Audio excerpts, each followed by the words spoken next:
नमस्कार विद्यार्थी मित्रांनो, आज आपण सेकंड सेमिस्टरला सुरुवात करणार आहोत. सेकंड सेमिस्टरमधील पहिलं प्रकरण जे आहे ते म्हणजे कायदे मंडळ.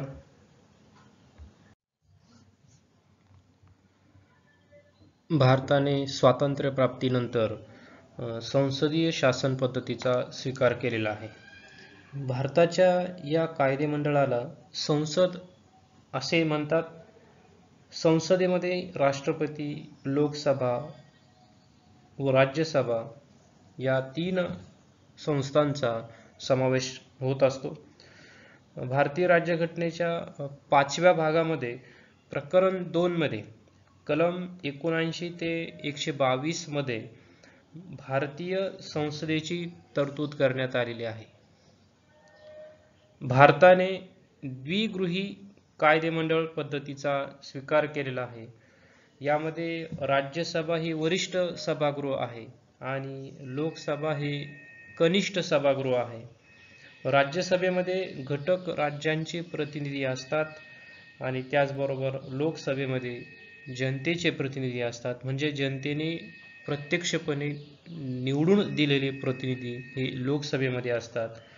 भारतीय या संसदीय शासन पद्धतीचं हे जे काही स्वरूप आहे तर हे आपल्याला अभ्यासायचं आहे. तर यामध्ये राष्ट्रपती हे प्रमुख असतात, त्यानंतर केंद्र सरकार असतं, त्यानंतर संसदेचे हे 2 सभागृह.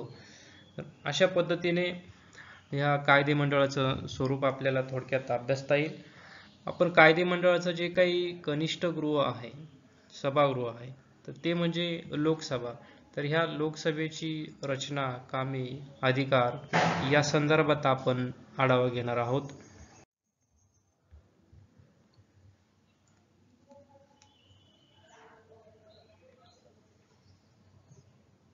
लोकसभा हे भारतीय संसदेचे कनिष्ठ सभागृह आहे. त्या सभागृहाला संसदेचे प्रमुख गृह असेही म्हटले जाते. ही जनतेचे सभागृह आहेत, म्हणजे जनतेने प्रत्यक्षपणे निवडून दिलेले सदस्य किंवा प्रतिनिधी या सभागृहामध्ये जनतेच्या समस्या सोडवण्यासाठी जनतेने पाठवलेले असतात. तर लोकसभेच्या सुरुवातीच्या कालखंडात आपण रचना अभ्यासणार आहोत. भारतीय राज्यघटनेच्या 81व्या कलमामध्ये लोकसभेची सदस्य संख्या ही निश्चित करण्यात आलेली आहे. यामध्ये लोकसभेत 545 सभासद असतील. त्यापैकी 525 सदस्य हे घटक राज्यातील मतदारसंघामधून प्रत्यक्ष निवडणुकीद्वारे निवडले जातील आणि बाकीचे 20 सदस्य जे आहे ते केंद्रशासित प्रदेशामधून निवडले जातील. त्याचबरोबर अँग्लो इंडियन जमातींना लोकसभेमध्ये जर योग्य प्रतिनिधित्व मिळाले नाही तर त्यांचे 2 सभासद किंवा 2 सदस्य नियुक्त करण्याचा अधिकार राष्ट्रपतींना देण्यात आलेला आहे.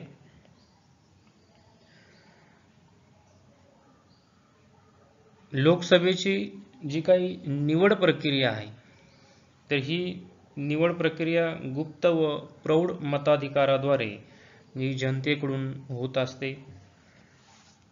18 वर्ष वय पूर्ण असणाऱ्या प्रत्येक भारतीय स्त्री पुरुष नागरिकाला मतदानाचा अधिकार हा देण्यात आलेला आहे आणि त्यांच्या माध्यमातूनच या लोकसभेच्या सदस्यांची निवड ही होत असते.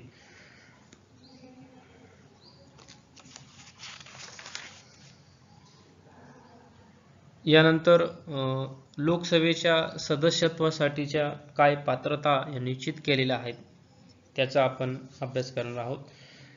तर भारतीय राज्यघटनेच्या कलम 84 मध्ये लोकसभेची निवडणूक लढवणाऱ्या व्यक्तीला काही पात्रता निश्चित करण्यात आलेली आहे. तर त्या पुढील प्रमाणे आहे. पहिली पात्रता जी आहे ती म्हणजे ती व्यक्ती भारताचा नागरिक असली पाहिजे.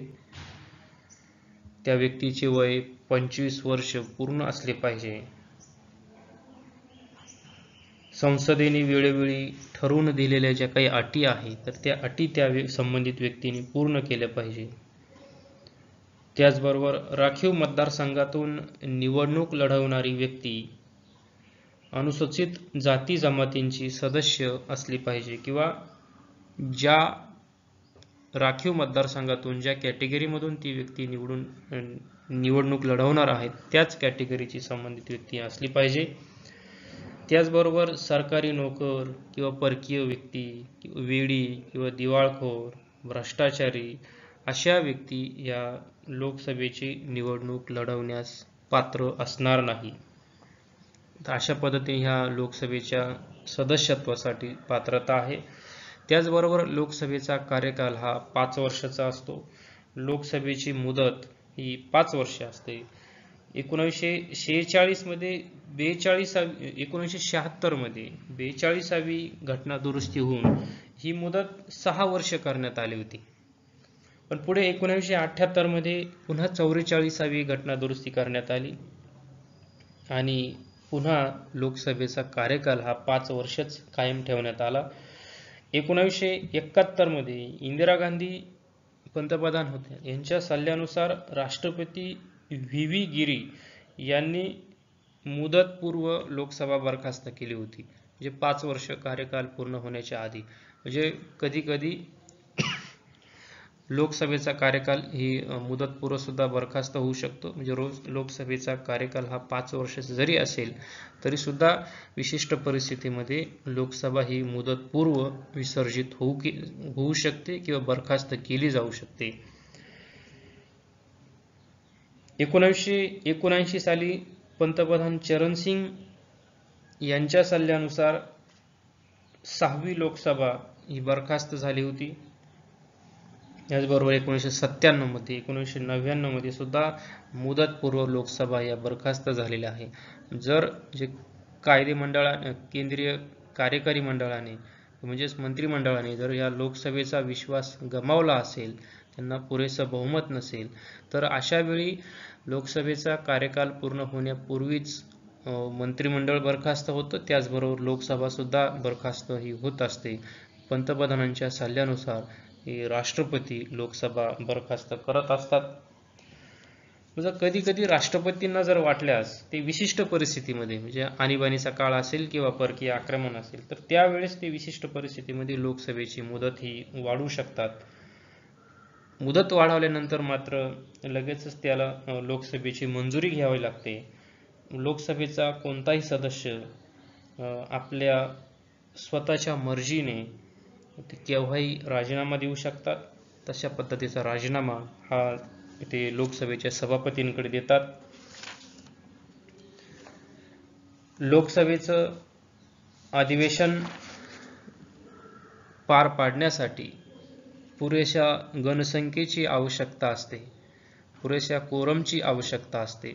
तर साधारणतः त्या सदस्य संख्येच्या 1.5 इतकी गणसंख्या लोकसभेत असेल तर त्यावेळेस अधिवेशन हे पार पाडलं जात असतं.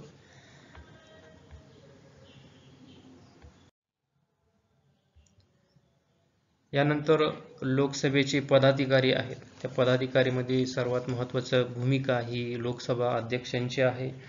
त्याचबरोबर लोकसभा उपाध्यक्ष किंवा लोकसभा सभापती किंवा उपसभापती असंही त्याला म्हटलं जातं. साधारणतः घटनेच्या 93 ते 97 या कलमामध्ये लोकसभा अध्यक्ष आणि उपाध्यक्ष यांची तरतूद करण्यात आलेली आहे.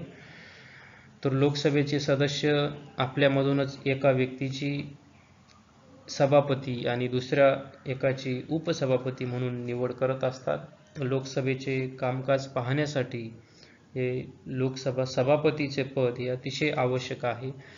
तर सभापतीच्या गैरहजेरीमध्ये त्यांचे काम पाहण्यासाठी उपसभापतीची निवड करण्यात येते.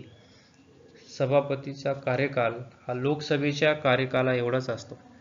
जे लोकसभेचा कार्यकाल 5 वर्ष असतो, लोकसभा सभापतीचा कार्यकालही 5 वर्ष असतो. लोकसभा जर मुदतपूर्व विसर्जित झाली तर लोकसभेचे सभापती सुद्धा ते बरखास्त होतं ते पद पुन्हा नव्याने जी काही लोकसभा अस्तित्वात येईल तर त्या लोकसभेचा अध्यक्ष सुद्धा नव्यानेच नेमणूक झालेला असतो.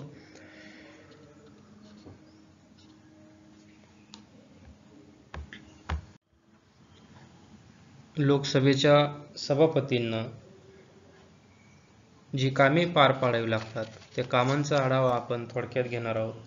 तर लोकसभा सभापती हे सभागृहामधील नेत्यांशी विचार विनिमय करून निरनिराळ्या विषयांसाठी चर्चेची वेळ व कार्यक्रम निश्चित करत असतात.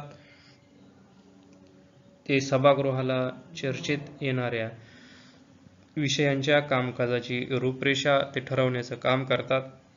सभागृहामध्ये शांतता व शिस्त ठेवण्याचे कार्य सभापतीला करावे लागते.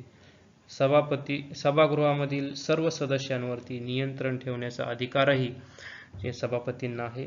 त्याचबरोबर लोकसभेच्या कोणत्याही सदस्याला सभापतीच्या परवानगीशिवाय सभागृहामध्ये भाषण करता येत नाही. सभागृहातील सर्वच सदस्यांना लोकसभेच्या सभापतींची परवानगी घेऊनच भाषण करता येते. लोकसभेच्या कामकाजाला मार्गदर्शन करण्याचे, कामकाजावर नियंत्रण ठेवण्याचे कार्य लोकसभा सभापती करत असतात. सभागृहाची प्रतिष्ठा, दर्जा कायम राखण्याची जबाबदारी सभापतींवर असते. सभागृहामध्ये गोंधळ किंवा असंसदीय भाषा, असभ्य वर्तन या गोष्टींना आळा घालण्याचं काम या सभापतीचं असतं. एखादा सदस्य जर सभापतींचा आदेश मानित नसेल किंवा सभागृहाचे नियम पाळत नसेल तर सभापती त्या सदस्याला सभागृहाच्या बाहेर हाकलून लावू शकतात किंवा काही काळ किंवा तात्पुरत्या स्वरूपामध्ये त्या सदस्याचे सदस्यत्व रद्दही केले जाऊ शकते. त्याचबरोबर लोकसभेच्या सदस्यांचे अधिकार, सवलती व सन्मान सुरक्षित ठेवण्याची जबाबदारी ही सभापतींची असते. त्याचबरोबर विधेयक जे आहेत हे चर्चेत ठेवणे, चर्चेनंतर ते मतास टाकणे, सदस्यांच्या मतांचा निर्णय जाहीर करणे असेही अधिकार किंवा असेही कामे सभापतींना करावी लागतात. त्याचबरोबर अर्थविधेयक कोणते आहेत हे ठरवण्याचा अधिकारही लोकसभेच्या सभापतींना असतो. राज्यसभा व लोकसभा यांच्या संयुक्त बैठकीचे अध्यक्षस्थान स्वीकारण्याचा अधिकार सभापतीला देण्यात आलेला असतो. ज्यावेळेस एखाद्या विधेयकावरती लोकसभा आणि राज्यसभामध्ये विसंवाद असेल तर अशा वेळेस लोकसभा आणि राज्यसभेचं संयुक्त अधिवेशन घेतलं जात असतं आणि या अधिवेशनामध्ये ज्या अधिवेशनाची संयुक्त बैठक जी होती याचं संयुक्त बैठकीचं अध्यक्षस्थान ही लोकसभेच्या सभापतींना असते. तर अशा पद्धतीने भारताच्या ह्या संसदीय शासन पद्धतीमध्ये सभापतीचे पद हे अत्यंत महत्त्वाचे आणि प्रतिष्ठेचे मानले जाते. या संदर्भामध्ये पंडित नेहरूंनी म्हटले होते की सभापती संपूर्ण सभागृहाचे प्रतिनिधित्व करत असतो. सदनाची प्रतिष्ठा, स्वातंत्र्य यांचे सभापती हा मूर्तिमंत प्रतीकच असतो. अशा पद्धतीचे शब्दप्रयोग करून पंडित नेहरूजींनी सभापतीच्या कार्याचं जाणीव ही करून दिलेली आहे. संसदीय शासन पद्धतीमध्ये संसदेचे सार्वभौमत्व आणि कार्य महत्त्वाचे असते. लोकसभा हे जे काही गृह आहेत हे जनतेच्या प्रतिनिधींचे गृह आहे. तेथे खरेखुरे लोकमताचे प्रतिबिंब उमटत असते. प्रतिनिधींच्या माध्यमातून जनतेच्या आशा, आकांक्षा, प्रश्न यांचे एक प्रकटीकरण लोकसभेमध्ये होत असते. तेव्हा लोकसभेचे कामकाज आहे ते शांततेने व सुव्यवस्थितपणे पार पाडण्याचे कार्य हे सभापतीला करावे लागत असते. त्यामुळे सभापती हा सभागृहाचा सदस्य असला तरी सभापती म्हणून निवडून आल्यानंतर तो निपक्षपातीपणे काम करत असतो. संपूर्ण सभागृहाचा नेता म्हणून ते काम करीत असतात. बलराम जाखर यांनी म्हटलेले आहे की सभापती एकच भाषा जाणतो जी सभागृहाची भाषा असते. सभापती जरी विशिष्ट पक्षाकडून निवडून आलेले असतील तरी सुद्धा सर्वच पक्षांचा समान स्वरूपात संधी सभापतींनाही द्यावी लागत असते आणि सभापतीच्या अनुपस्थित सभापतीची सर्व कामे ही उपसभापतीला पार पाडावी लागत असतात. त्याचबरोबर सभापतीची एक तालिका असते, सचिवालय असते, तर तिथेही काही कर्मचारी, त्याचबरोबर प्रमुख सचिव अशा स्वरूपाचा स्टाफ त्या लोकसभा सभापतीच्या कार्यालयामध्ये असतो. तर लोकशाही शासन व्यवस्थेच्या दृष्टिकोनातून जे काही लोकसभेच्या सभापतीची कामे आपण अभ्यासलेली आहेत. तर अशा पद्धतीने आपण आजच्या लेक्चरला संसदीय शासन पद्धतीमधील जी काही कायदेमंडळाची रचना आहेत, म्हणजे विशेषतः लोकसभेची रचना आणि लोकसभेचे सभापती यांची कामे व अधिकार या संदर्भात आढावा घेतला. पुढील लेक्चरला आपण लोकसभेची अधिकार व कामे या संदर्भात आपण आढावा घेणार आहोत. धन्यवाद.